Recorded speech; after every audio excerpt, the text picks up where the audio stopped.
My name's Manda Forster. I'm the Chief Operating Officer at a company called DigVentures. We're a social business that does a lot of community-facing archaeology. So we work with crowdfunding and crowdsourcing projects, but we also do a lot of archaeological research, and we work on projects all over the country. My name's Campbell. I'm facilitator with Dunoon Area Alliance, which is Dunoon's Community Development Trust. And we work over a variety of projects looking at the sustainable regeneration of our town. And quite a lot of that involves connections with heritage and using heritage as a way to engage with our community. And our other kind of project expert that we're bringing in is Dr. Louise Turner. She's does a lot of local history research and has worked a lot on castles in this area of Scotland. So she's going to bring her expertise as well. The story of Dunoon Castle is limited. The castle is a mound. You can see some elements of probably 13th century walling along the sides. There's a pathway up into the castle which feels like it should be an original route in. The geography of the castle is very different to how it would have been in its kind of earlier iterations, because the Victorian Esplanade has basically been built all around the side. So it's changed how you would approach Dunoon and the castle. And then what we know from history is that it's very much part of the Campbells, who were the clan that kind of operated this area and covered quite a huge area through Cowell.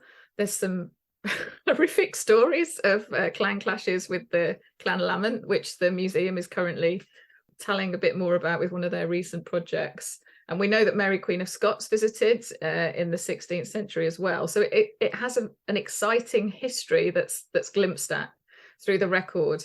Archaeologically, the Royal Commission did a survey in the 60s, and that's the only kind of archaeological evidence that I've been able to find. It's a survey of what is visible. It's not an interpretive survey, if that makes sense. So it's exciting, but we don't know very much about it, and that's what we're hoping to do with this project is give it a story and a narrative that can sit alongside, and that we can tell people about, and hopefully put a sign up that says it's a castle and people can enjoy it.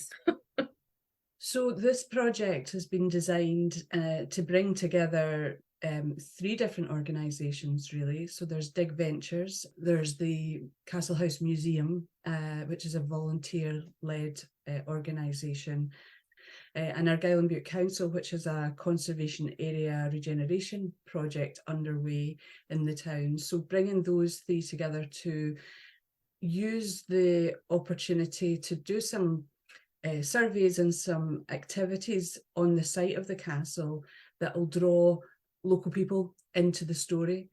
They'll also learn about the actual techniques that are going to be used, but there'll be some historical research, there'll be local talks, and we're hoping to have some family activity across the site over the course of the project too, so that we start engaging people with their town's story, but we also get an opportunity to meet with them and talk to them about other extended issues within the town. So it's a really good tool for us to engage more widely. We'll be adding to the kind of archaeological recording by doing the geophysical surveys.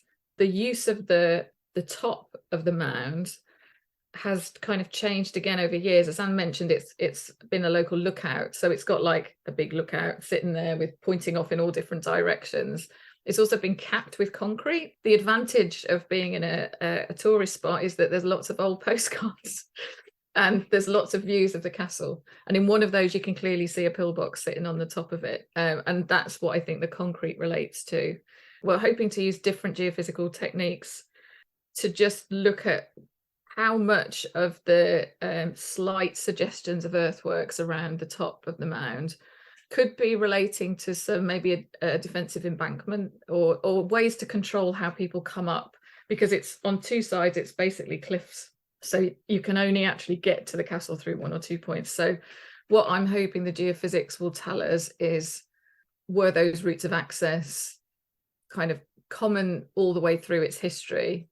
Are the potential embankments the tops or the bottoms of what we might be able to see in terms of archaeological features? So have they been infilled or have they been eroded, basically? And then there's elements of walling which are also visible on the top of the mounds. That process of building from the 1820s might have also leveled the top of the castle as well, and there may be some vaults which may or may not turn up below the concrete on the geophysics, but we'll see. We're keeping our fingers crossed.